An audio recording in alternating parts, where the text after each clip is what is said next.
Bonjour, mon nom est Catherine Rioux, consultante en ressources humaines, et vous écoutez Accident de parcours. Vous écoutez Accident de parcours, un podcast dédié à enrichir la communauté de l'assurance de dommages. Peut-être êtes-vous comme plusieurs d'entre nous qui n'ont pas grandi pensant un jour travailler en assurance. C'est souvent en raison d'un accident de parcours qu'on se retrouve les deux pieds dans cette industrie. Malgré tout, on y découvre une vraie passion et on y reste par amour. Mon nom est Alexandre Guilbert et en compagnie de mon partenaire de micro Mathieu Brunet, on connecte avec les intervenants du milieu et on vous partage leurs connaissances et leur apprentissage. Grâce à nos partenaires Banque Nationale et Primaco, on fait le survol de l'actualité, des enjeux et de la réalité de l'industrie. N'oubliez surtout pas de vous abonner à l'une de nos plateformes de diffusion pour être informé de la venue de nos prochains épisodes. Bonne écoute! Bonjour et bienvenue à un autre épisode d'Accident de parcours. On est maintenant à notre troisième épisode. On a commencé à avoir un peu de contenu sur nos différentes chaînes et d'ailleurs, on invite les gens à aller s'abonner si ce n'est pas déjà fait, partager et commenter. On veut savoir ce qui se passe, comment vous percevez un peu les épisodes, les sujets qu'on a apportés et dites-nous ce que vous avez envie d'entendre pour les prochains épisodes. Ça nous intéresse et ça va nous permettre de guider un petit peu la suite de cette belle aventure-là. Avant de commencer, Mathieu, comment ça va? Écoute, ça va très bien. On est dans une période de l'année qui est très chargée, je pense, pour les courtiers, pour les assureurs. On est en fin d'année. Écoute, c'est une année qui a été encore pas facile au niveau des marchés. Si on pense à l'assurance entreprise, si on pense à plein de défis que les cabinets, les assureurs, les gens, les sinistres ont, on chôme pas un peu partout. Donc, c'est super le fun à voir. Le marché est actif. Les gens ont hâte aussi de se revoir. On a des congrès qui s'en viennent, des événements. Donc, tu sais, c'est motivant.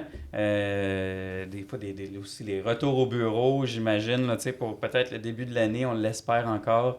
Donc, il y a une certaine énergie que moi, je vois qui est intéressant. Je voudrais prendre juste un petit 30 secondes. Oui. J'ai juste rendre hommage à un collègue. On a perdu malheureusement un collègue dans les derniers jours là, qui était avec nous depuis plus que 27 ans, nous autres, dans l'entreprise. C'est M. Jacques Pouliot, que sûrement plusieurs connaissent. Et puis, malheureusement, il nous a quittés. Donc, je voulais lui rendre hommage. Bon monsieur que j'ai connu, moi, depuis mon enfance. Donc, je tiens à le souligner. Puis... Bref, c'est des défis qu'on vit dans nos entreprises. Tu sais, ça, c'en est un. Ouais. Mais tout ce qui touche aux ressources humaines, je pense que c'est quelque chose qui est pas facile. Puis on n'a pas tout le temps la formation en lien avec ça. Fait que je vais te laisser parler un peu de notre sujet aujourd'hui. De notre sujet, mes sympathies à la famille de ton collègue. Malheureusement, on ne va pas l'utiliser, mais ça met la place à des discussions par rapport justement aux ressources humaines, aux relations. On s'était donné comme mission avec ce balado de parler de la communauté, d'enrichir, puis justement, qui dit communauté, dit l'humain, relations interpersonnelles, ressources humaines. C'est quelque chose de très important dans notre milieu. Puis bien aujourd'hui, on reçoit une spécialiste en la matière. Mathieu, je te laisse la présenter. OK, parfait. Bien écoute, aujourd'hui, on a l'honneur, on a, quelqu'un qui connaît beaucoup le domaine de l'assurance, mais spécialement des ressources humaines. Elle a été impliquée dans différentes sphères du domaine. Fait que je vous la présente, Catherine Rioux, qui est consultante en ressources humaines et présidente de Rioux RH. Qui est le nouveau nom, je crois, de l'entreprise. Donc, écoute, je vais te laisser te présenter. Oui. Et puis, après ça, on explorera un peu plus ta personne avant de rentrer dans le sujet. Ouais. Mon parcours. Parfait. Oui. Bien, premièrement, merci Alexandre, merci Mathieu de m'inviter en ce beau... on est quoi aujourd'hui? Ça va tellement vite. On parlait tantôt. Hein, c'est Un mercredi. un beau mercredi d'automne. Oui. Pour parler des ressources humaines. Donc, tu veux que je me présente? Effectivement, tu as fait une belle entrée en matière. Ça fait quand même presque une dizaine d'années maintenant que je travaille principalement. C'est drôle, hein? Je suis en ressources humaines, mais que je travaille dans le milieu de l'assurance. Dans l'assurance. Ça reste quand même si on travaille avec d'autres industries, on a des industries beaucoup en construction, technologie, communication, mais l'assurance va toujours demeurer un de mes domaines chouchous, je vais dire ça comme ça. OK. D'abord, Ouais. avant que tu ailles plus loin, d'abord, tu connais le concept comment dire, du podcast qui est accident de parcours. En fait, tu Oui. as été impliqué dans le domaine de l'assurance, tu travailles beaucoup avec des cabinets, peut-être des assureurs, je ne sais pas, tu pourras nous en parler. Qu'est-ce qui est arrivé pour que tu te ramasses avec nous? Ramasse, ouais, j'aime ça. Ben, tu sais, c'est un peu ça, là, tu sais. Ouais. Je veux dire, t'as sûrement fait tes études, puis ensuite, qu'est-ce qui est arrivé pour que ça t'amène, tu sais, est-ce que c'était un accident ou c'était voulu? C'est dire, hey, moi, je vais aller vers le monde de l'assurance. Parle-nous un peu de ça. Non, c'était pas voulu. Non, pas du tout, en fait. Moi, j'ai un parcours un peu atypique, comme presque tout le monde en assurance. Vraiment? En fait, c'est un peu cliché, là, mais bon. Moi, j'ai un bac en éducation, en fait, puis un premier cycle après en ressources humaines, maîtrise en gestion. Et je me suis ramassée, pour reprendre tes propos, Mathieu, en assurance. C'est en 2012, en fait, il y avait un poste de directrice là, de la formation au RCCAQ. La raison pour laquelle j'ai appliqué, puis je trouvais le poste super intéressant, c'est principalement la mission de l'organisation puis les rôles de formation. Puis tu me demandais qu'est-ce que l'assurance, puis on me parlait de INO, de Police Wrap-Up ou un BMS. Ouais. Je te regardais avec un beau grand point d'interrogation. Donc, j'ai plongé dans le bain et je suis littéralement tombée en amour avec l'industrie parce que c'est des gens de cœur, c'est des gens de relations, c'est des entrepreneurs aussi, avec ses bons, ses moins bons côtés, mais le temps moi-même, c'est une clientèle avec laquelle j'aime beaucoup travailler. Donc, mais au début, non, ça n'a pas été nécessairement facile parce qu'on dit toujours que le milieu de l'assurance, c'est un petit milieu, mais c'est un grand milieu, mais c'est un petit milieu en même temps. Puis, n'entre pas en assurance qui veut. Donc, au début, même encore aujourd'hui, est-ce que tu le connais? Ah oui, est-ce que tu as déjà travaillé avec lui ou elle? Est-ce que je peux lui faire confiance? Fait que bref, petit à petit, c'est ça, moi, le petit bonhomme de chemin a fait son chemin jusqu'à ce que j'ai parti la compagnie en 2018. Fait que là, t'es parti en affaires. Oui. Tu es devenu entrepreneur également. Ah, également. Et puis, je pense que tu as une équipe aussi qui s'est développée autour de... J'ai une équipe, oui. Je suis pas toute seule, donc j'ai la chance d'avoir on est 6 au total, donc j'ai 5 collègues.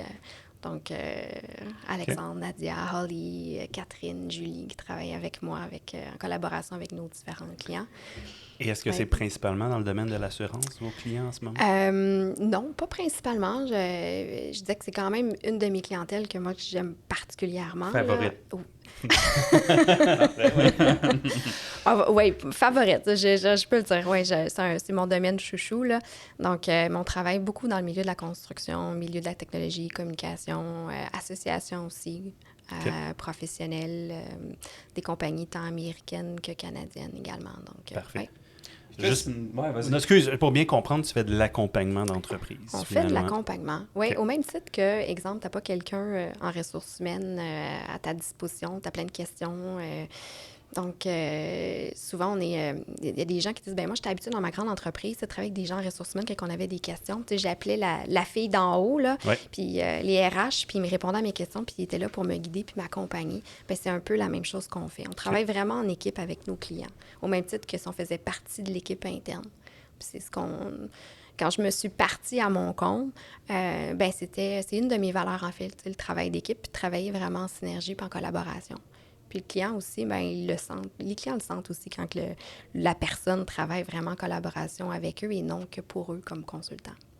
Fait que tu es vraiment là en support au cabinet, tout type d'entreprise là, pour lesquelles tu as un mandat. Là, donc, oui, on est vraiment en du début à la fin au niveau des ressources humaines, là, de l'accompagnement à l'interview, à l'embauche, au licenciement. Oui, ça va jusque-là. Okay. Oui, c'est ça. On fait vraiment de l'accompagnement, là, de la croissance également. Mais la plupart du temps, souvent, quand on fait appel à nous, parce qu'il y a un problème, il y a un enjeu. J'ai de la difficulté. Ça, même, je suis en gestion de ma croissance à l'interne. Je me rends compte que, il est arrivé telle situation. C'est la première fois que j'embauche quelqu'un que je ne connais pas, qui ne provient pas d'une référence. Ça se passe plus ou moins bien. J'ai dû interagir. Je ne suis pas certain. J'ai besoin d'aide. OK. C'est un peu comme ça qu'on nous approche de prime abord. Puis après, bien, souvent, pas après, on reste toujours avec nos clients. Bien, je les appelle des clients, mais en fait, c'est vraiment pour moi des partenaires, des relations. On a le loisir de dire, bien, j'ai le loisir, en fait, de dire, bon, ben mes clients, je les aime. J'ai du plaisir à travailler avec eux, puis je veux que ce soit réciproque aussi, sinon c'est longtemps. Là. OK. Fait que c'est pas juste des mandats pour un but précis, ça peut être de l'accompagnement, puis à Sur long du long terme. Oui. OK. Peu importe la taille de l'entreprise. Peu importe la taille de l'entreprise. On travaille aussi avec des compagnies qui sont peut-être 250 puis qui ont une DRHA, une directrice des ressources humaines, là, mais qui a besoin d'aide, qui a besoin d'accompagnement. Dire, écoute, là, on a telle situation. Bien, exemple, hier, on parlait justement à une firme spécialisée. Ils ont une équipe interne de direction des ressources humaines. Eux sont dans le milieu prévention incendie. Puis, ils disaient, bon, bien, on aurait besoin de faire un plan de formation, un accompagnement, du coaching spécialisé de gestion pour notre équipe de direction. Puis, ça passerait mieux. On aurait besoin de quelqu'un plus spécialisé. OK. Donc, c'est ce qu'on fait. C'est quand même large comme éventail. C'est quand même très large, en fait. Oui. En fait, la seule chose qu'on ne fait pas, puis que je ne fais pas de relations industrielles, on ne fait pas non plus de manufacture. OK. Ouais. Avant qu'on rentre dans le vif du sujet, as-tu des passions? As-tu des choses que tu aimes faire à l'extérieur de l'assurance, mais de quand tu travailles avec nous, avec les divers intervenants? Qu'est-ce que j'aime faire? Oui. Étonnamment, là, j'ai un côté quand même très artistique. Moi, j'adore faire de la poterie. OK. Oui, vraiment. Donc, surprenant. Les gens, des fois, me disent « Ah, mais t'as pas l'air bonne pour dessiner ou écrire. » Mais non, mais ce côté-là, ça, j'adore ça. Ça me détend parce que quand tu fais ta poterie, ben tu penses à rien d'autre. Et j'adore cuisiner et recevoir des gens. Donc, oui. Bon, ben on attend notre invitation. Voilà. Curienne, super. Entre autres, des choses que j'aime, évidemment. Là, les voyages aussi, c'est une passion. Mais malheureusement, avec la COVID, on ne peut pas voyager. Mais le Québec est tellement beau et grand qu'il y a plein de régions à découvrir. Donc, voilà. Oui, puis je peux me permettre, tu es quelqu'un de nature, tu me parlais des îles de la Madeleine. Des îles de la Madeleine. Fait que ça aussi, ça t'interpelle. En fait, moi, je viens pas de Montréal. Je viens du bas du fleuve, comme on dit, par chez nous. Donc, le fleuve, j'ai une attache particulière au fleuve, à la mer. Donc, c'est sûr que, oui, les îles de la Madeleine, oui, c'est magnifique, là, le paysage, la nature. Je pense que tout est une question de balance aussi. Puis, autant que j'adore Montréal, autant que j'adore me ressourcer aux îles de la Madeleine. Alex, veux-tu nous parler dans le fond, des sujets qu'on va parler aujourd'hui? Puis après ça, on pourra rentrer vraiment dans le premier, puis, que Catherine nous partage son savoir. On va parler des enjeux, des relations interpersonnelles, des ressources humaines dans le domaine de l'assurance. On n'a pas le choix de parler un peu de pénurie de main-d'œuvre. C'est une réalité qu'on vit depuis un bout de temps, qui n'est pas exclusif à l'assurance, parce que je pense qu'on le vit un peu partout dans différentes industries. Tu dois être... tu dois avoir quelques mandats par rapport à cet enjeu-là, veux pas. J'aimerais ça qu'on en parle sans aller trop en longueur, parce que tout le monde est au courant, puis tout le monde en parle, puis tout le monde sait que c'est un enjeu important, mais on n'a pas le choix d'en parler un petit peu. J'aimerais parler aussi de télétravail, retour au travail, la COVID, on passe la vague là, tranquillement. En tout cas, j'ai l'impression, je l'espère, on voit venir les choses, les gens reviennent au travail tranquillement. Ça va amener des enjeux aussi, veut pas. Mm-hmm. Et l'avenir des ressources humaines en assurance, qu'est-ce qui se fait ailleurs? Puis comment on pourrait amener ces notions-là, ces façons de faire pour peut-être aider notre côté main-d'œuvre, notre côté pénurie et offrir quelque chose d'intéressant, refaire valoir un petit peu l'image de l'assurance puis des gens qui ont envie de travailler dans ce domaine-là. Donc, écoute, on peut rentrer dans le premier sujet qui était la fameuse pénurie de main-d'œuvre. Est-ce qu'en assurance, puis tu sais, on veut aller chercher ton savoir, ton expérience, est-ce qu'on vit la même pénurie que dans d'autres domaines? Tu sais, on manque, tous les cabinets là, vont lever la main et dire « Oui, je manque de personnel », mais est-ce que c'est la même chose que dans d'autres industries? Y a-t-il une différence? La seule différence, c'est une bonne question, Mathieu. La seule différence, en fait, c'est que l'assurance, contrairement à d'autres industries, ça fait longtemps qu'on vit notre pénurie de main-d'œuvre. C'est ce qui principalement qui crée une différence. Mais je vais vous dire une chose, en fait, c'est pas juste en assurance, mais on le voit aussi dans d'autres domaines. Puis le gros problème, c'est que les gens sont réactifs et non proactifs en termes de recrutement. Je m'explique. On attend d'avoir un départ à la retraite ou d'avoir une démission pour dire, bien là, il faut que je recrute. Au lieu de travailler une stratégie, par exemple, de marketing RH, de contenu pour du long terme, pour promouvoir l'image de marque, certains cabinets le font. Certains ont engagé des agences de marketing, ils le font sur une base continue, ce qui fait en sorte qu'on reçoit des candidatures de façon spontanée et on n'attend pas uniquement d'avoir un besoin criant, là, d'être en crise. Ce qui nous amène des fois à faire des mauvais choix de recrutement puis à prendre la moins pire personne, alors que ça a un impact majeur là, en termes de coût. Puis la personne, si ça ne fit pas avec notre organisation, avec notre culture, on la renvoie et on recommence le processus. Donc, on a un taux de roulement, on a une insatisfaction à l'interne, puis on se ramasse à la case départ. Fait qu'on ne planifie pas bien cet aspect-là. On est très réactif, je pense, comme tu l'as dit. C'est au moment qu'il arrive quelque chose dans notre entreprise, on a besoin de se retourner. Et puis là, des fois, les décisions sont... Bien, c'est ça. La personne part. On est, exemple, vous avez une démission au mois d'avril. Dans votre équipe en assurance des particuliers, gros mois, le mois d'avril, ça presse, on est sur staff. Puis en plus de ça, des fois, vient s'ajouter des départs congés maladie. On peut avoir Ginette qui est partie en burn-out, on a Karine qui a donné sa démission, l'équipe est épuisée, ça prend quelqu'un, ça presse. Puis c'est sûr que quand on affiche en assurance, on se contente juste de dire, je vais afficher sur les différents médias. Malheureusement, là, il n'y en a pas de candidature. Il n'y en aura pas. Donc, il faut être proactif dans nos façons de faire, dans notre visibilité, dans la promotion du cabinet, dans la promotion de l'entreprise. Puis, il ne faut pas juste baser quand aussi... tu dis proactif, là, qu'est-ce que tu veux dire? Tu veux dire d'aller directement là, chez les compétiteurs, puis chasser des candidats, puis d'être... C'est de ça que tu parles, au niveau de la proactivité? Non, ce n'est pas de ça dont je parle. OK. Non, être proactif, c'est-à-dire comment je vais faire en sorte pour recruter tout au long de l'année et non juste quand j'ai un besoin sporadique. Puis ça, ça passe vraiment par une stratégie de marketing RH. Ça veut dire positionner un peu. Je peux te féliciter, Mathieu, d'ailleurs, vous avez commencé à le faire, votre cabinet, en faisant la promotion. C'est un long processus.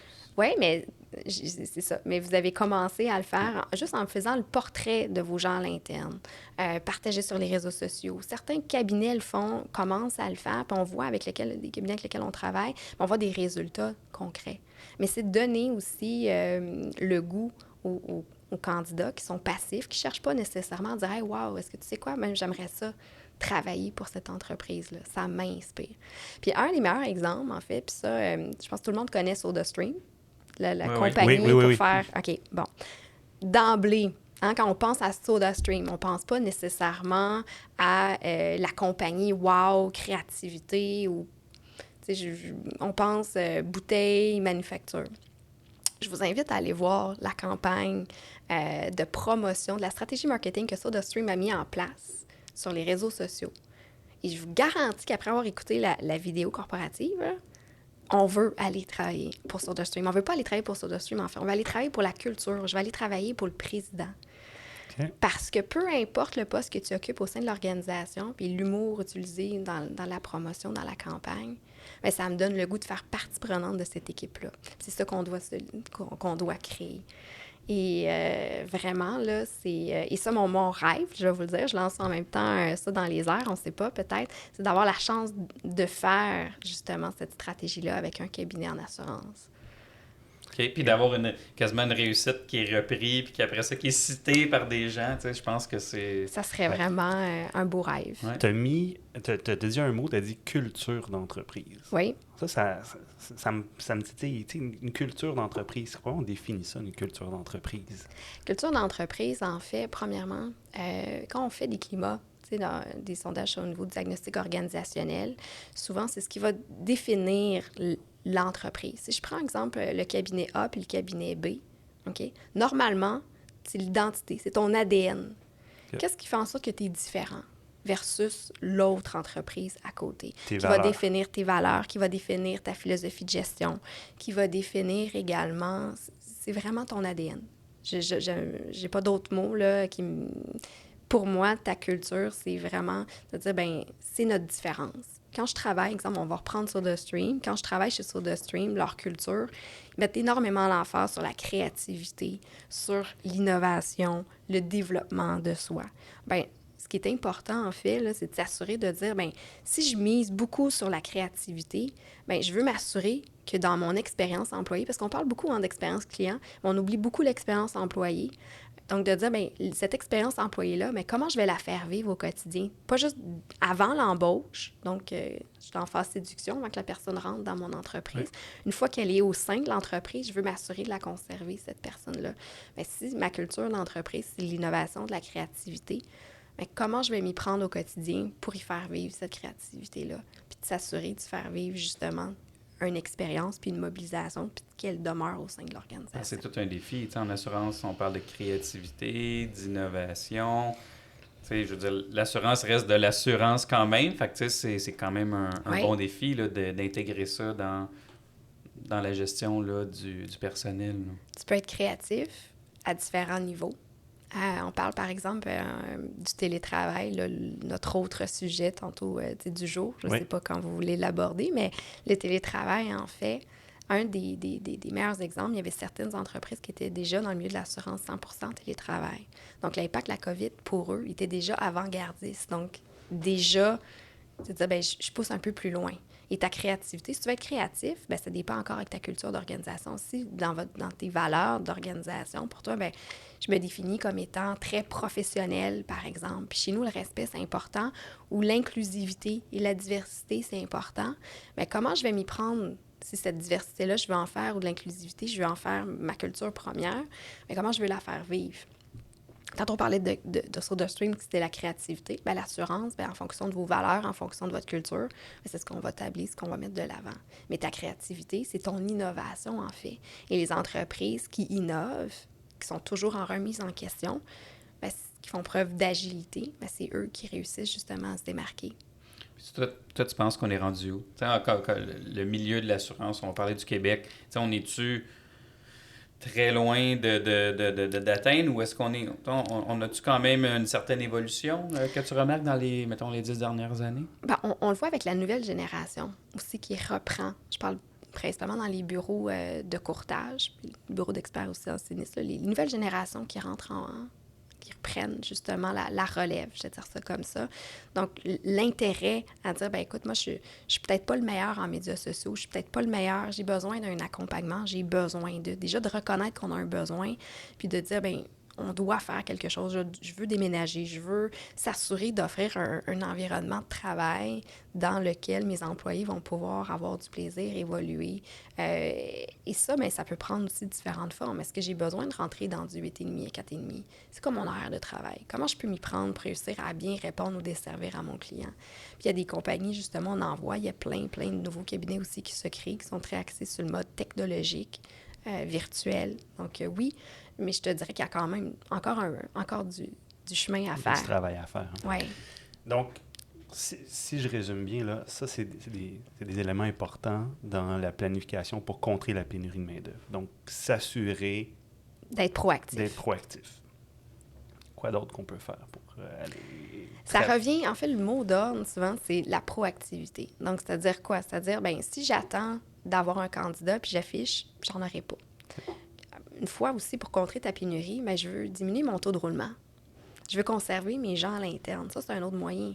Donc, si j'ai besoin de quelqu'un en assurance commerciale, bien, pourquoi je ne forme pas quelqu'un qui est déjà au sein de mon organisation puis que je peux former pour, justement, qui est en assurance des particuliers, par exemple, que je peux former. On va dire, ouais, c'est facile, mais on n'est pas équipé. Malheureusement, bien, des gens en ce moment en assurance commerciale, il n'y en a pas de disponible. Oui. C'est vraiment sur le marché. C'est la triste réalité. C'est pour ça aussi qu'il y a beaucoup de chasseurs de tête aussi. Il y a beaucoup de compagnies de chasse de tête qui existent dans le milieu de l'assurance plus que dans certains autres milieux. Dû au fait qu'il y a une rareté. Parce qu'on rentre vraiment quand on parle du commercial, bien, tout dépendamment de la gestion de risque, tout dépendamment des risques qu'on assure, bien, on va aller chercher des gens avec des compétences très, très, très spécifiques. Et ça, il n'y en a pas des tonnes au Québec. Mais toi, qu'est-ce que tu penses, exemple, justement, de faire affaire avec des firmes comme ça? Est-ce que tu le conseilles? Est-ce que, de quelle façon là, les entreprises devraient gérer ces relations-là? Avec les chasseurs de tête? Oui. Bien, en fait, c'est un peu comme tout autre fournisseur. sais, dans l'industrie, il existe plusieurs firmes de chasse de tête. C'est important, souvent, parce que quand on est dans la réactivité, on a besoin de quelqu'un. Mais là, on a un chasseur de tête qui nous appelle. « Hey, j'ai un candidat. » Mais avant peut-être d'accepter tout de suite de voir le candidat, mais c'est qui cette personne-là de chasseur de tête? Est-ce qu'elle utilise, au même titre que quand vous embauchez un consultant, on veut savoir, bon, ben, c'est quoi les méthodes de travail? Est-ce que la personne, elle est éthique? Est-ce que la personne travaille, comment je pourrais dire ça, respecte la notion de confidentialité aussi, comment elle travaille. Donc, il y a un peu un melting pot de tout ça qui existe, comme dans d'autres industries. Donc, c'est important de s'assurer quand on travaille avec une firme de chasseurs de tête, bien, qu'elle respecte justement certains codes déontologiques, certaines façons de faire, puis de s'assurer aussi de dire, bon, bien, est-ce que le candidat que tu me proposes, c'est où ton accompagnement, il va où, là? Puis est-ce que aussi, si je l'embauche, quelle est ma confirmation que tu ne viendras pas le revoler peut-être dans un an ou dans quelques mois? Mais ça, c'est des relations qui se bâtissent. Puis moi-même, je travaille avec des firmes, des fois spécialisées en chasse de tête. Puis ça va m'arriver des fois avec... Collaborer. Oui, on collabore. OK. Parce qu'évidemment, en assurance, je ne fais pas de chasse de tête. On en fait, nous, dans d'autres industries. OK. On fait de l'accompagnement combiné avec de la chasse de tête.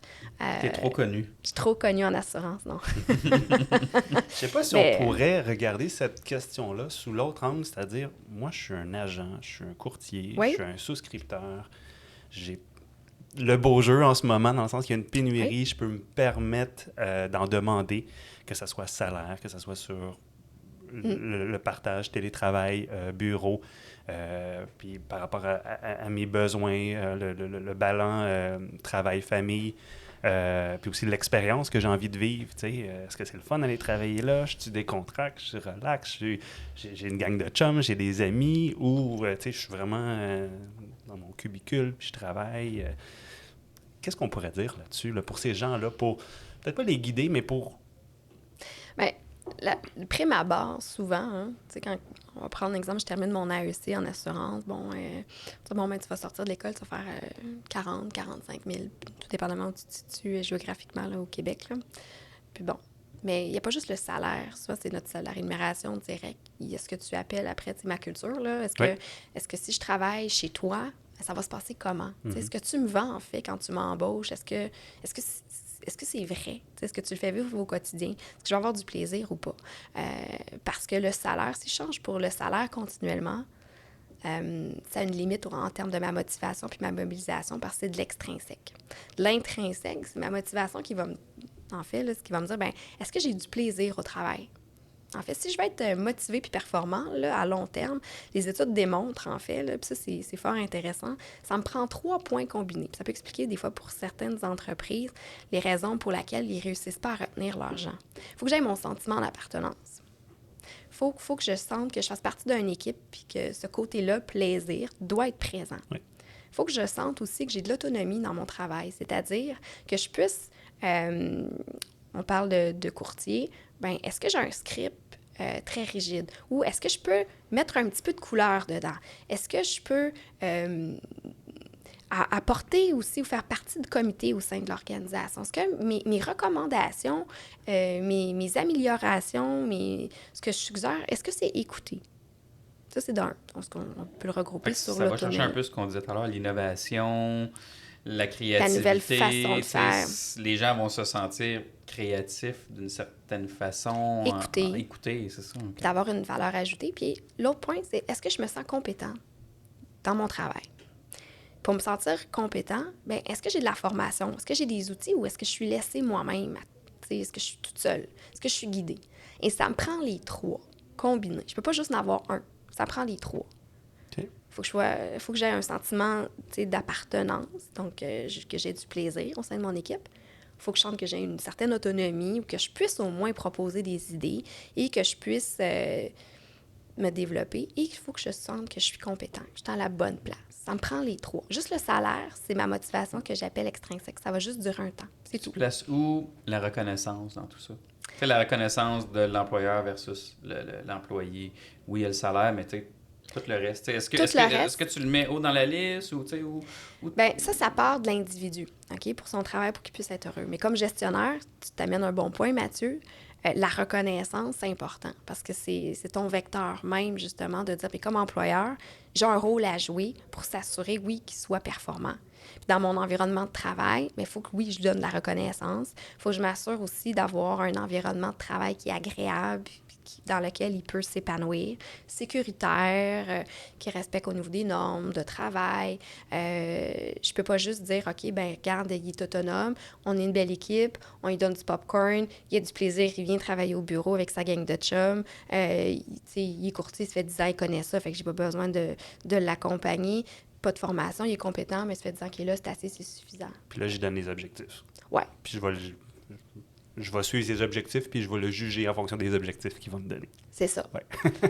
ça ne suffit pas, notamment avec la nouvelle génération, qui veulent faire une différence, qui veulent grandir au sein de l'organisation. Ils veulent savoir, c'est pas juste de dire, OK, j'ai mon salaire, mais après, c'est quoi? Tu sais, bon, mon rêve, c'est faire du commercial. Exemple, Alexandre.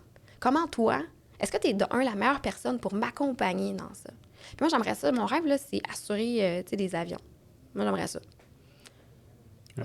Est-ce que, es-tu le meilleur cabinet pour ça? Puis, si tu m'embauches puis que tu assures des avions, là, comment je vais m'assurer, moi, concrètement, que dans mon plan de développement, tu vas m'emmener? Parce que moi, c'est ça mon objectif, là. Ouais. Pas le faire dans 10 ans, là. Je veux le faire là. Je veux le faire dans un environnement, puis je veux le voir concrètement. Puis comment tu vas t'assurer de m'accompagner et de me guider jusque-là? Fait que, c'est plus juste de dire, ben regarde, voici ton poste, puis tu l'occupes pendant 5-6 ans. Les gens, puis il y a une façon aussi de dire, ouais, mais elle ne peut plus grandir, là. Tu sais, chez nous, elle est courtier, on n'a plus de place au VIP, on n'a plus de place, on ne fait pas de sous-standard, ou encore, tu sais, j'ai pas de poste de chef d'équipe ou de directeur, puis le commercial n'a pas les habiletés. Il ne peut pas grandir. Bien, il y a une façon de grandir, pas juste verticalement, mais horizontalement aussi. De me spécialiser aussi dans les types de tâches ou de types de risques que j'assure. Exemple, moi, je tripe bateau. OK? Donc. Tu vas devenir la ou le spécialiste des bateaux de plaisance ou le bon.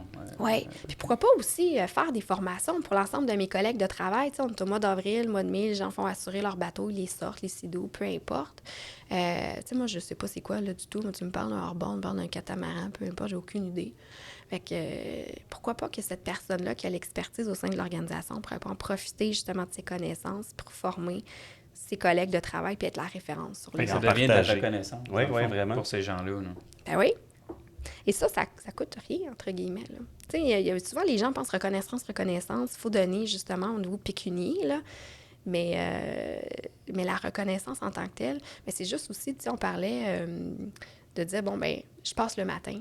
Est-ce que, puis ça, c'est toujours intéressant, est-ce que le président ou le directeur, est-ce qu'il prend le temps de me dire « Hey, salut Alexandre, comment ça va aujourd'hui? Hey, en passant, félicitations, hein, je sais que ta fille avait sa compétition de soccer, là, j'espère que ça s'est bien passé.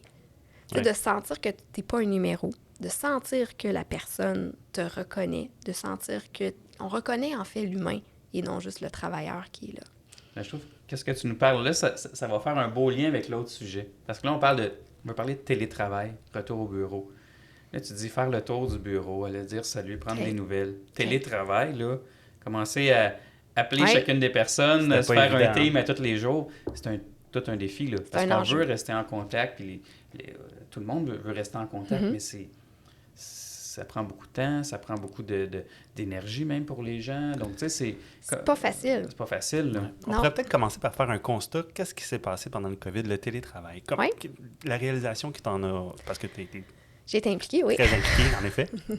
Bien, en fait, il y en a qui ont très bien réussi.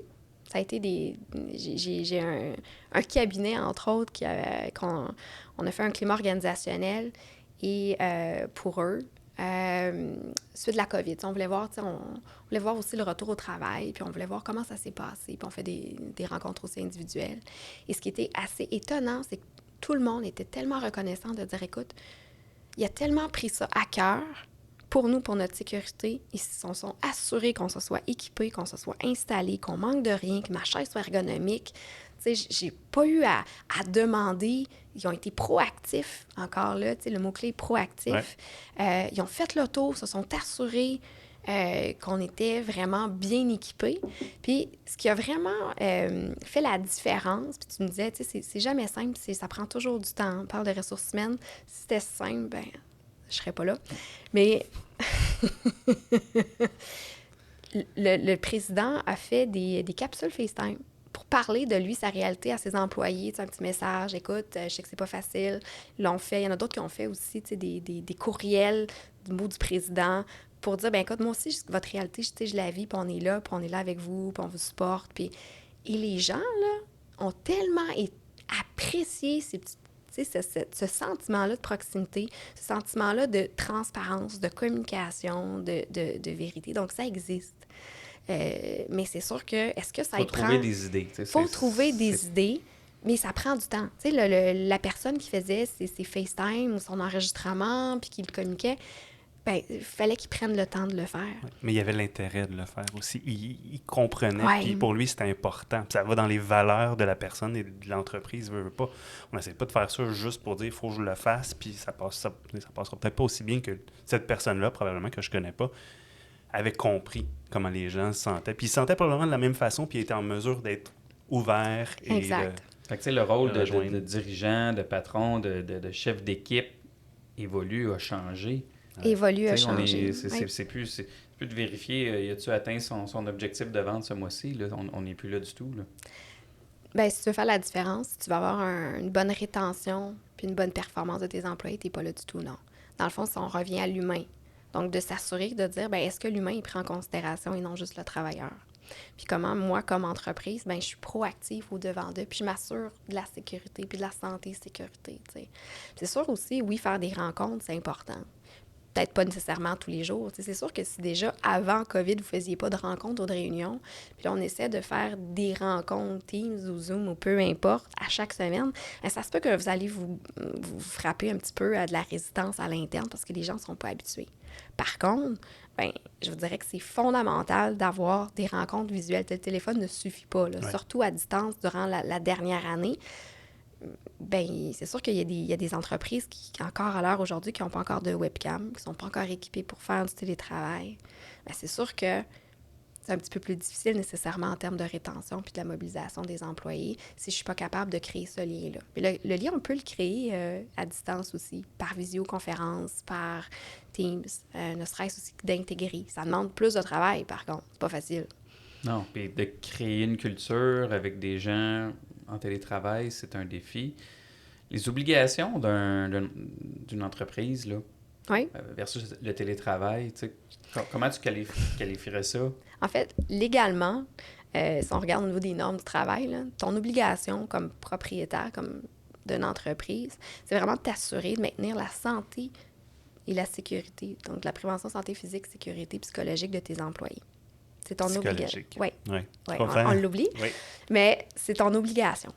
Après, il n'y a pas d'obligation qui te dit, ben écoute, Mathieu, donne-moi 500 $ pour que je sois équipée à la maison. Il n'y a pas d'obligation de faire ça. Tu n'as pas d'obligation de me dire, écoute, Catherine, il faut que tu viennes 2 jours au bureau, 3 jours au bureau. Tu ne peux pas travailler, c'est un conjoint qui travaille chez un compétiteur. Il ne peut pas travailler faire du télétravail en même temps que toi à la maison. Il n'y a pas d'obligation par rapport à tout ça. C'est important d'avoir une politique, justement, de télétravail pour venir statuer, de dire, ben écoute, chez nous, dans mon entreprise, voici les balises. Puis, comme propriétaire de cabinet, de compagnie ou comme assureur, ben, on a une responsabilité de m'assurer que mes employés, ben, est-ce que leur lieu de travail, est-ce qu'il est sécuritaire? D'un, parce que la responsabilité suit, hein? Tu sais, je veux dire, les conditions de travail suivent, sont les mêmes. Que je sois en télétravail ou que je sois au bureau, j'ai exactement les mêmes conditions de travail également. Donc ça change pas. Mais comme propriétaire, comme entrepreneur, je dois m'assurer, est-ce que mes employés, de faire la prévention de la santé et sécurité de mes employés? Bien, pour ça, ça passe par, quand je suis en télétravail, est-ce que je suis assise de façon ergonomique ou je suis tout croche couchée sur mon lit? Mm-hmm. Je suis bien équipé. Tu sais, un employé qui serait comme un voyons, tu sais, on me fournit rien, je dois avoir mon ordinateur personnel, puis arrange-toi. Il devrait se poser des questions. Ah, oui, ça va pas bien. T'sais, normalement, le minimum, si je travaille de la maison, ça me prend un ordinateur. Ça me prend, justement, mon entreprise doit s'assurer de me fournir l'équipement pour bien faire mon travail. Après, est-ce que ça veut dire que je te fournis 35 écouteurs parce que tu les perds continuellement? Non. Donc, c'est important de mettre des balises aussi. Quels sont les quand on parle d'une politique de télétravail, de l'autre côté, les engagements des employés, tu sais, dans le fond, là, tu sais, Quels devraient être ces engagements-là? Bien, encore là, ça dépend de chaque culture, de chaque entreprise. Mais exemple, tu sais, j'ai des compagnies qui acceptent de dire, ben moi, si je suis en télétravail, ben tu peux le faire n'importe où, que tu sois dans un café, dans un WeWork, il n'y a pas de problème. Moi, en autant que tu livres les résultats. Tu sais, j'ai des compagnies, des clients avec lesquels on travaille, nous, en TI, sont complètement, ben écoute, j'ai zéro problème. J'ai pas de problème à ça. Tu pourrais être ailleurs dans le monde, assis sur le bord de la plage, fais ton travail, c'est correct. C'est correct. Bon. Extrême un peu Problème comme exemple, mais bon. Ben, il y en a. Non, moi, ça fonctionne bien chez nous. Ouais. C'est intéressant. Par contre, en assurance, vous êtes assujetti à un code déontologique. Donc, dit code déontologique, dit confidentialité des données. Donc, si je suis dans un café, ben, je peux pas traiter de façon confidentielle puis que je parle à monsieur, madame, tout le monde dans un café, que tout le monde m'entend. Oui. Donc, c'est important de venir l'encadrer dans le... Monsieur, madame, tout le monde, ça peut dire aussi les enfants. Encore là, ça dépend de votre culture. Tu sais, j'ai des compagnies avec lesquelles on travaille qui me disent, ben écoute, moi, j'ai pas de problème. Parce qu'on entende le chien, le chat, les enfants, peu importe. On le dit à nos clients. Ça fait partie. On a une culture familiale. Puis on est très à l'aise de le dire. Il y en a d'autres que pas du tout. Oui. Mais ça fait partie du droit de gérance. Puis ça fait partie, justement, de dire, ben toujours mieux quand c'est un petit peu plus encadré dans mon carré de sable, en vous gardant justement une certaine marge de manœuvre, mais de donner des balises. Qu'est-ce qui est acceptable ou pas chez vous? Ou pas. Au même titre que j'ai des exemples, de dire, ben écoute, moi, Mathieu, ma tante dans un camping-car là, au camping Sainte-Martine, puis on partage l'Internet avec les gens du camping, le réseau. Donc, je ne suis pas protégée au niveau de mon Wi-Fi. Est-ce que je peux faire du télétravail ou pas? Puis là, toi, tu m'obliges, Mathieu, à venir au bureau là, 2 jours par semaine. Il faut que je transporte mon ordinateur. Est-ce que tu me fournis le sac? Parce que, tu sais, le sac que tu m'as fourni, il me fait une tendinite. Oui. Toutes sortes de situations. Fait que toi, tu vas en entendre de toutes les couleurs. Qu'un autre, tu dois avoir des entreprises qui exigent que leurs employés soient au bureau, d'autres, bon, qui sont de l'autre côté, que le télétravail est ouvert à 100%. Quand on va penser à un futur retour, tu sais, il y a des entreprises qui l'ont déjà fait ou qui sont en voie. On parle peut-être plus du début de l'année prochaine pour des retours, disons, officiels. Et, comment tu vois ça? Tu vois-tu, je pense que beaucoup de personnes émettent des opinions sur ça, là, mais toi, comment tu vois ça? Ben, en fait, c'est intéressant ce que tu me dis parce que l'Ordre, justement, des conseillers ressources humaines agréés ont fait un sondage et il a démontré que 38% en fait, des employés, eux, ce qu'ils désirent, c'est être 100% en télétravail. Combien le pourcentage? 38. OK. Par contre, ils l'ont également fait au niveau des entreprises.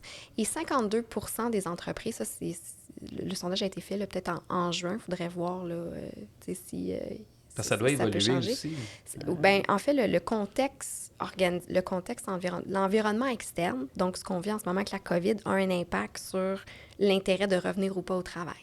C'est sûr que là, dit 4e vague, dit peut-être 3e dose, donc c'est sûr qu'on est tributaire aussi de la santé publique. Puis au niveau des normes du travail, actuellement, même si on est à Montréal, dans une zone, je ne sais plus, jaune ou vert, ou peu importe avec les couleurs, là. Donc, les mesures de distanciation sociale sont encore présentes. Les obligations encore de 20% de capacité ou d'avoir une rotation ou de privilégier le télétravail, c'est encore valide à l'heure actuelle, ça ne change pas.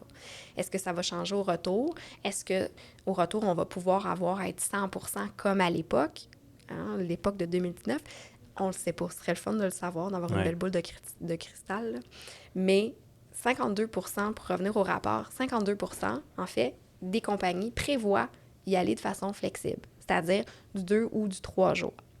Ce qui va faire une nuance ou une différenciation, c'est que certaines compagnies vont dire, ben nous, ça va être des journées fixes que la personne va être présente. D'autres, pas du tout. D'autres compagnies veulent laisser la flexibilité aux employés. Parce que c'est ça souvent ce qu'ils veulent. C'est dire, ben j'aimerais ça avoir cette flexibilité-là. C'est ce que je recherche. Puis ça revient aussi à, déjà à l'heure actuelle, puis on le voit quand on fait du recrutement, pas juste en assurance, dans d'autres types d'industries, les gens, pour certains postes, veulent du 100% télétravail. Ils demandent, ou d'avoir une base. Est-ce que tu me garantis? Parce qu'en ce moment, avec la COVID, tu me fais du télétravail. Oui, ça peut changer. Oui, mais c'est quoi après? Ça va être quoi ma flexibilité? Et le mot-clé, c'est flexibilité. Est-ce que je vais pouvoir ou je vais être rigide? Je pourrais pas. Tu sais, je me suis habituée de dire, bien, mon petit gars joue au soccer, puis tous les jeudis soirs, bien, je me suis habituée de pouvoir avoir cette flexibilité-là, d'aller le porter, de l'accompagner, de revenir. Puis la qualité de vie aussi. Tu sais, les gens avec la COVID, ça a beaucoup redéfini leurs valeurs, leurs priorités. de dire, ben moi, j'ai plus le goût de faire autant de routes pour venir au bureau, puis l'équilibre travail-famille est d'autant plus importante qu'elle ne l'était auparavant. Oui.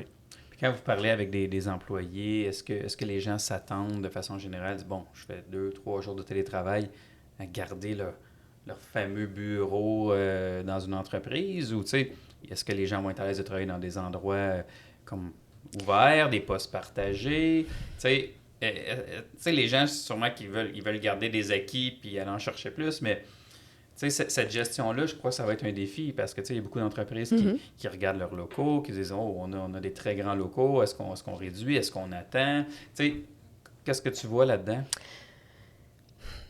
Ça dépend des employés. Parce que je vais te dire, en fait, la crainte principale à l'heure actuelle, là, c'est la rotation des bureaux. De dire, ah, mais là, mettons, c'est Alexandre qui prend mon bureau. Puis là, Alexandre, d'un coup, il touche à plein de choses pour la COVID, là, ce que ça va être sécuritaire. C'est plus une notion de sécurité à l'heure actuelle ou de dire, bien, je veux savoir, est-ce que ça va juste être Alexandre ou je vais avoir Mathieu, Alexandra, Karine puis Olivier également, qui va prendre mon bureau? On parle vraiment d'entreprise pour qui, on s'entend, j'avais mon bureau fixé, j'avais mon cadre avec des minous dessus, mon calendrier, j'étais habituée, ça fait 20 ans que je travaille dans la même compagnie. C'est sûr qu'on a de la résistance un peu plus, c'est normal, c'est tout à fait normal parce que c'est des acquis. Donc là, on vient bouleverser leur environnement de travail habituel. Donc, c'est comme toute chose. C'est de la gestion de ton changement. Par contre, ça se prépare. Dernière peut-être question là-dedans. Oui, mais attends, parce que là, je vous écoute, puis c'est super passionnant. Mais là, on a parlé de matériel, on a parlé de physique. Oui. On a fait un petit peu allusion au psychologique. Je pense que c'était quand même important pendant la pandémie, puis qui reste quand même important dans le télétravail, parce que moi, que j'ai des employés qui travaillent pour la majorité en télétravail, c'est pas toujours évident de bien saisir ce qui se passe dans leur vie. On est sur un chat, ça part, tout est beau, il y a des emojis, mais derrière, il y a une réalité qu'on n'est pas toujours conscient. Puis c'est difficile. Puis je me mets de l'autre côté aussi. Il y a moins de contacts, ça paraît moins, ils osent peut-être moins en parler. C'est pas tous les gens qui vont aller ouvertement puis dire à son collègue « Hey, ça va vraiment pas, j'arrive pas, le COVID, les enfants, la garderie, le ci, le ça. » Bien, oui, effectivement. On en a parlé. L'Ordre des CRHA fait une campagne, justement, c'est au printemps passé, sur la prévention santé psychologique au travail, parce qu'on l'oublie beaucoup, comme tu as dit, là. Et comme employeur, on a un rôle. Ça fait partie de nos obligations de s'assurer de dire, est-ce que mes employés, psychologiquement, ça va bien? Oui. Mais ça passe justement par la proximité de ton gestionnaire avec tes employés. De regarder, dans mon équipe, est-ce que j'ai des gens qui habitent seuls? Est-ce que j'ai des gens qui sont leur famille n'est pas là du tout, qui n'ont pas vu... j'ai un client, entre autres, son adjointe, elle est française. Bon. Ben, elle n'a aucune famille ici.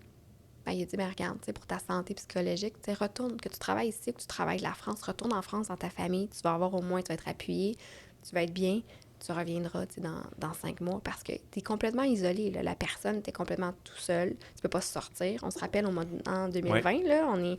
On a la chance de pouvoir se voir en présentiel aujourd'hui. C'est agréable, mais il y a 1 an de ça, on n'était pas là du tout. Là. Donc, c'est important d'être proche et pas sous-estimer. Ça va bien, comme tu dis, ils font des emojis. Ça peut passer par le biais aussi de sondages. Faire le tour, c'est encore là, hein? On parlait tantôt du temps, Mathieu, là, c'est pas simple, ça demande du temps, ça manque d'une volonté, mais il faut être proche, il faut faire... Puis c'est sûr aussi pour revenir un peu à ta reconnaissance puis à démontrer à l'employé, mais regarde, t'es pas là, physiquement, mais t'es quand même important pour nous. Puis ça peut passer par différents gestes, différentes actions. Il y a un client, entre autres, exemple, il assure une compagnie de miel. Bon, il a décidé de dire, en même temps, je vais encourager mon client, puis je vais reconnaître mes employés par exemple un paquet cadeau de miel. D'autres qui font il assure des compagnies de chocolat, exemple. On va aller leur porter. Et quand on a fait cette démarche-là, je dis, tu vas aller toi-même leur porter, tu ne vas pas envoyer la fleuriste ou peu importe, là, le livreur. Je veux que ce soit ton équipe de direction qui aille. Tu vas écrire une carte. Je veux que ce soit signé par vous. Ça, c'est important. Et souvent, c'est les petites choses comme ça, de dire « Wow! C'est Alexandre, t'es venu chez nous en personne, me porter du miel, une reconnaissance, j'ai une carte, tu me l'as écrit. Ouais. » Mais juste cette gratification-là de dire « OK, wow! Finalement, je suis pas tout seul. » Ouais. C'est surtout ça. Puis en même temps, je fais deux pierres deux coups parce qu'en le partageant sur mes réseaux sociaux, de un, je démontre à toute la communauté que je suis proche de mes employés. Je mise beaucoup sur la reconnaissance. Je remercie mon client. En plus. C'est un 2 pour 1. C'est un 2 pour 1. Tu vas dans les deux côtés. En lien avec ça, là, il va y avoir une certaine discussion sur ça qui existe déjà. Oui. On parle de preuves vaccinales. Bon, est-ce qu'on l'exige au bureau? Des courtiers ou même des assureurs qui vont aller rencontrer leurs clients. On peut pas l'exiger. Non. Mais en même temps, on prend un risque en laissant des gens, se promener, se rencontrer sans contrôler cela, à part s'ils vont au restaurant. Fait que, disons... même au restaurant, là, c'est aussi... C'est hallucinant, là, parce que tu peux t'en aller manger au restaurant. Le restaurateur n'a pas le choix de te demander ton passeport vaccinal, mais il ne peut pas l'obliger à son employé. Exact. Fait que, tu sais, je veux dire, c'est une gestion quand même particulière. Je veux pas qu'on passe trop de temps sur ça, mais quand même, tu sais... je sais, Qu'est-ce qu'on devrait faire? Parce que, tu sais, je dirais, quand on échange, on est un peu perdu dans ça, là. Oui, non, puis c'est pas clair. Et c'est pas... même pour nous, qu'on baigne dedans tous les jours, ce n'est pas clair. Et même, on travaille, nous, beaucoup en partenariat avec des firmes d'avocats. Puis c'est toujours du cas par cas parce que c'est jamais blanc, c'est jamais noir, c'est toujours gris, là. Le problème avec le fameux vaccin, c'est qu'on ne peut pas demander ouvertement est-ce que tu es vacciné ou pas. OK. Donc, il faut que l'employé te le communique ou on doit aussi s'assurer de respecter les renseignements personnels. Ça fait partie de sa personne. C'est une décision qui lui appartient de se faire vacciner ou pas. Donc, de dire est-ce que je le communique à l'ensemble de mes collègues que Karine n'est pas vaccinée, je peux me ramasser avec une plainte. Donc, faire de un. Par contre, souvent, quand on connaît bien, ça revient toujours à la notion de proximité avec nos employés. Si on développe une relation de confiance avec nos employés, la plupart du temps, ils finissent par nous le dire aussi. Au même titre qu'on peut pas dire, écoute, nous, je sais pas, MP2B, nous sommes pro-vaccination. On peut pas le dire parce qu'on doit, à ce moment-là, obligatoirement, faire la promotion de dire, pas juste du côté positif du vaccin, mais des risques aussi possibles. Par contre, comme employeur, on peut dire, écoute, nous, on respecte la santé publique. Sachez que si jamais vous voulez vous faire vacciner, on est très flexible, puis il n'y a pas de problème pour les journées, si vous avez besoin du temps. Ouais.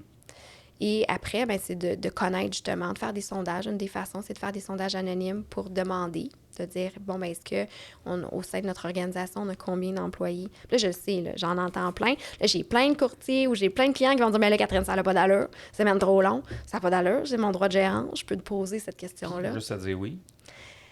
Ou non. Non, mais dans le sens que... C'est de la gestion de risque. Au même titre que la France, c'est de la gestion de risque. Parce que, tu as fait... au moins ce qu'il y avait à faire pour... Parce que parmi tes employés que tu connais, il n'y aura pas de problème, je les connais tous. Mais des fois, on les connaît pas tous. Puis des fois aussi, on ne connaît pas leur conjoint. Conjoint est avocat. Finalement, tu apprends en regardant peut-être sur les complotistes ou peu importe sa vaccine. C'est quoi les risques après? Là, tu dis, est-ce que ça tente réellement de t'embarquer dans des mises en demeure, dans des poursuites judiciaires? Mais après, de l'autre côté, je le sais, mais là, il faut que j'assure la santé et la sécurité de mes employés. Puis moi, mais je suis pas confortable. Ça m'appartient, c'est à moi, je peux faire ça. En fait, à l'heure actuelle, c'est pas clair, en fait, de dire, si tu le demandes, ton passeport, tu t'exposes à des risques. Est-ce que tu acceptes les risques? C'est des risques de poursuite, en fait, des employés, des plaintes. OK. Parce que, légalement, il n'est pas obligatoire. Je reviens toujours à mes restaurateurs. C'est hallucinant. On a un couple d'amis à nous qui sont propriétaires de restaurants. Elle ne peut pas le demander. Tu ne peux pas demander à tes employés. Mais ça va être un défi. C'est sûr que ça va être un défi, on espère. Parce que, contrairement aux restaurateurs, où eux, ils ne peuvent pas faire du télétravail. Le serveur, il est en personne. Par contre, il n'y a rien qui m'oblige, moi, en ce moment, à ce que tu m'obliges à venir au bureau. Mon travail, je peux le faire 100% télétravail en ce moment. Oui, dans certains cas. Dans certains cas. Ouais. Donc, si, exemple, je suis au cautionnement, puis il faut que je fasse des remises, il faut que je fasse du papier, il faut qu'ils viennent le porter. Et que... Mon assurance entreprise, aller voir des clients, visiter des usines. Ouais. Donc, j'ai pas le choix de me déplacer. Tu te déplaces, hein? J'ai pas le choix, effectivement. Mais si je me déplace, bien, comment tu vas t'assurer de m'accommoder à ce moment-là? Bien, la distanciation, le masque, les mesures sont toujours présents encore. Ouais. Pas juste avec le passeport. Donc, comme on faisait il y a quelques mois de ça, donc on revient au même procédé. Masque, mesures de distanciation de 2 mètres, purelle, désinfection, tous les équipements liés au pays qu'on doit mettre en place pour s'assurer de la prévention. Donc ça demeure. Le passeport vaccinal, en fait, c'est une sécurité qu'on peut se dire, bien, en ayant ça, ça me permet d'être plus confortable, mais ça ne veut pas dire que la distanciation est éliminée. Puis ça, je mets en même temps, je donne un gros red flag aux entreprises parce que souvent, bien, on a fait le test, là, tout le monde est vacciné, puis qu'on fait une activité d'équipe. OK. Mais sur l'activité d'équipe, là, si je te prends en train je mets ça sur mes réseaux sociaux, mais tu sais, on parlait tantôt de publication, puis l'image. On se serre dans nos bras, Ben on oui, danse, on se donne des on becs. se colle, on est côte à côte, on n'a pas de masque. Quelle image est-ce que je lance à l'ensemble de mes employés? Je peux pas dire à ce moment-là que je fais la promotion de ta santé et sécurité. Si en plus, j'en fais la promotion, ouvertement, de dire, regarde, viens travailler chez nous, il n'y aura pas de problème à l'interne. On est très, très, très pro, on est très sensibilisé à la COVID, tout ça, que sur mes réseaux sociaux, je mets plein de photos de notre équipe en train de célébrer, collés main dans la main, en train de faire des calibours. Là. On n'est pas là du tout. Et au même titre que si parmi l'ensemble de mes employés, lors de l'événement que j'ai réalisé, j'en ai une ou un qui développe la COVID parce que le vaccin, il est efficace, mais il n'est pas 100% efficace. Développe la COVID. Et là, comme lors de l'événement, comme patron, comme entrepreneur, comme propriétaire d'entreprise, je dois appeler la CNSST, on fait une déclaration à ce moment-là, comme dans le temps, dans le temps 2020. Donc, si j'avais un cas de COVID, donc je dois le déclarer. Comment je peux dire à la santé publique, CNSST, que j'ai respecté les mesures de distanciation si tout le monde est collé sur les photos et j'ai la publication de ça sur les médias sociaux? Donc, d'être très vigilant, de le faire à l'interne, c'est une chose, de le faire sur un Facebook privé interne, groupe interne, mais encore là, les mesures de distanciation actuelles doivent demeurer en place, même si on est vacciné ou pas. Donc, le passeport vaccinal, c'est un outil, c'est pas une fin en soi, ça élimine pas rien. Je pense que ça vous amène sur ça va être quoi les prochaines étapes. Je veux dire, c'est quoi l'avenir au niveau des ressources humaines? Oui, en assurance. Mettons le COVID de côté. Ben, c'est ça. Là, on espère qu'on est dans les derniers steps, mais tu sais, c'est quoi l'avenir des pratiques? C'est où qu'on devrait s'en aller? Est-ce qu'il y a des réflexions qu'on devrait avoir? Oui, on a parlé d'être proactif, mais y a-t-il des domaines qui sont déjà très en avance sur nous puis qu'on devrait regarder et dire « Oh, oui. OK. C'est une bonne question. En fait, on travaille avec une firme de développement graphique web. Eux, ils sont connus à l'international. Et ne serait-ce qu'on parle du manuel d'employés ou de voir les procédures internes, bien, eux, dans leur culture, sont très pro-innovation, très technologique, très DA. Bien, leur manuel, nous, on le fait complètement en virtuel avec leur plateforme interne et on vraiment, là, on l'explose de différentes façons. D'un, ils embauchent des gens un peu partout dans le monde également. On n'est pas juste des gens dans la région métropolitaine. Donc, on embauche des gens qui sont situés à Calgary, qui sont à Londres, qui sont en France, qui sont au Liban, peu importe. Okay. Donc, d'avoir cette ouverture-là aussi, de dire, bien, dans notre recrutement, on a de la difficulté à recruter, bien, on va ouvrir nos portes, justement parce que quand on parle de développeurs ou de programmeurs, c'est pas non plus aussi, ça court pas les rues, surtout quand on parle de SEO, c'est très, très, très niché. Bien, à ce moment-là, on va ouvrir et on fait du recrutement à l'international. OK. Puis si on ramène ça à nous... Oui, l'assurance, c'est une réalité. Bon, ben tu sais, un cabinet qui est situé, je sais pas, là, à Montréal, ben tu sais, de s'ouvrir à dire, ben je peux engager des gens à Sept-Îles ou aux Îles-de-la-Madeleine. Aux Îles-de-la-Madeleine. Puis de laisser place, dans le fond, à ce type d'employé? C'est-tu un peu ça? Après, ben, ça dépend de ta culture. Il faut à ce moment-là que si toi, dans ta culture, tu te dis, ben nous autres, on n'est pas à l'aise. On va l'embaucher, mais on n'est pas à l'aise. On fait une exception pour Ginette. Il faut faire attention aussi à l'équité interne aussi dans tes méthodes de travail. De dire, ben écoute, tu me l'as toujours refusé, Mathieu, de faire du télétravail. Là, tu embauches Ginette qui est aux Îles-de-la-Madeleine, puis elle peut faire du 100% télétravail. Pourquoi tu me l'offres pas à nous? T'sais? Donc, c'est important d'avoir cette continuité-là puis t'assurer de maintenir ton équité. De là, on revient à la politique de télétravail. Ben, là, on revient à ta politique. Équitable pour tous. Qui est équitable pour tous. Pour éviter différentes problématiques. Parce qu'il n'y a rien de pire qu'un employé qui sent qu'il n'est pas traité de façon, qu'il n'y a pas d'équité. À ce moment-là, la perte de confiance puis la mobilisation vers l'entreprise, on n'est plus là du tout, là, tu sais. Fait que c'est sûr que oui, de regarder d'autres sphères ou de dire, ben OK, il n'y en a pas des gens peut-être qui sont très spécialisés en assurance avion. Ben qui je pourrais aller chercher qui a le profil, qui a des compétences qui sont transversales ou similaires, puis que je peux former en assurance. Donc, c'est vraiment, encore là, d'être créatif, de ne pas se limiter uniquement, de dire, ben j'ai besoin de quelqu'un, puis ça me prend quelqu'un qui a 5 ans, tu sais. Mais encore là, il faut être proactif, il faut le prévoir que je vais avoir ce besoin-là. On ne peut pas juste attendre de dire, OK, on est correct, on est bien limité dans notre staff, on a, je sais pas, tout le monde gère 1.2, 1.5 en ligne personnelle de volume prime, puis on est bien, on est correct, on est rentable, on regarde notre contingence, ça va bien à la fin de l'année, pas besoin. Mais après, ben, c'est de voir c'est quoi dans ta vision, dans ta stratégie, tu sais, à long terme. Puis c'est pour ça aussi, souvent, on travaille avec certains, puis ce que j'aime faire le plus, c'est qu'on part de la planification stratégique vers où tu veux aller, puis on le prévoit dans, tu sais, c'est quoi au niveau de ton pilier talent, là, tu sais, si tu prévois développer le marché américain, ben éventuellement, ou d'aller, je sais pas, moi, tu veux nicher, tu veux faire peu importe, en Floride, ben il faut déjà le prévoir. Tu n'auras pas quelqu'un en claquant des mains qui travaille de la Floride ou qui est spécialisé en assurance en Floride comme ça, là. Donc, il faut que tu le prévois.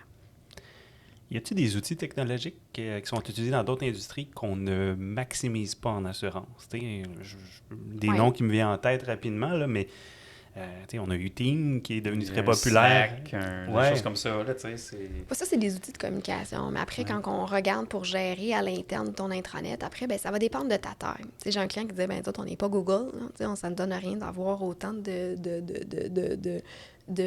comment dirais-je, d'outils technologiques, parce que des fois, l'outil technologique, au lieu d'être un outil, devient plutôt, c'est pas un avantage, devient plutôt comme un inconvénient. Okay. Mais il y a également des outils de sondage organisationnel qu'on peut lancer en ligne sur une base récurrente qui existe. Il y a aussi des outils qui sont spécialisés, un peu comme un CRM interne, mais ça prend un certain bassin justement, d'employés pour qu'on ait un retour sur investissement, que ça vaille la peine de dire, ben d'avoir un intranet interne sur lequel on va venir déposer le dossier des employés, que ce soit mobile, ou d'avoir un plan de continuité de formation, bien, ça me prend un bassin critique. Là. À 6 employés, ben, c'est pas suffisant. Ça ne voudra pas, c'est pas suffisant. Par contre, après, pour maintenir les liens, oui, il y a différents outils de communication, comme Teams, comme Slack, comme Zoom, par exemple, qui peuvent être mis en place pour aider. Je sais qu'il y a d'autres industries qui utilisent un concept, c'est juste le mot en anglais, le gamification. Oui. Que je ne semble pas voir nécessairement en assurance. Ça veut dire quoi? La gamification, c'est vraiment, on vient transformer, on l'utilise beaucoup dans l'aspect de la formation, en fait.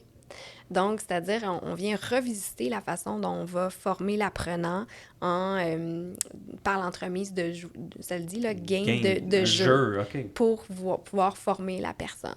Non, on n'est pas là. On est, même, je te dirais, une des observations que je peux faire, ou un des constats que je peux faire, en fait, ce qui est l'intégration d'un nouvel employé puis la formation, on est encore en assurance.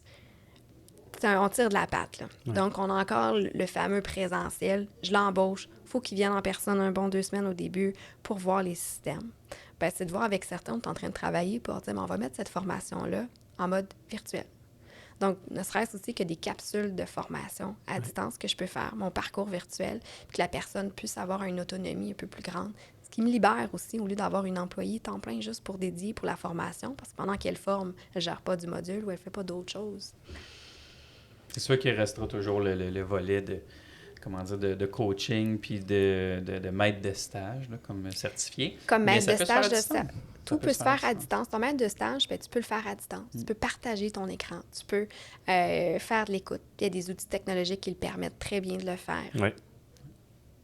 Écoute, je pense qu'on a eu une très bonne discussion aujourd'hui. On a couvert l'ensemble de nos sujets. En fait, je souhaite vraiment te remercier pour le temps que tu as pris aujourd'hui.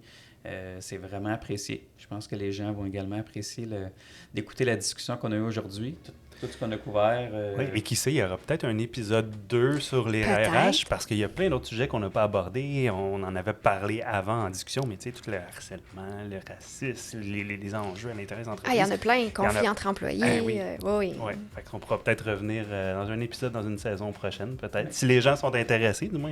Puis également, c'est ça. Fait que pour les auditeurs, poser des questions, des commentaires. Si c'est des choses qui s'adressent à Catherine, ben on va lui transmettre. Je suis sûr qu'elle va se faire un plaisir d'être en communication avec vous. Et puis, qui sait, vous travaillerez peut-être aussi avec elle dans le futur. Le mot de la fin, on n'a pas oui. le choix de remercier nos commanditaires. Hein? Ben, en fait, on n'a pas le choix. On a le choix, mais on l'apprécie, on le fait. On les remercie. Donc, Banque nationale et Primaco, comme on a déjà dit à quelques reprises déjà. Donc, très, très heureux qu'ils soient partenaires avec nous de cette belle aventure. Et, alors, abonnez-vous. oui. Abonnez-vous à la chaîne YouTube, toutes les plateformes de podcast, au LinkedIn. Alors, on a hâte de vous lire. Absolument. Un gros merci, Catherine. Merci à vous deux. Merci. Bonne journée. Bye.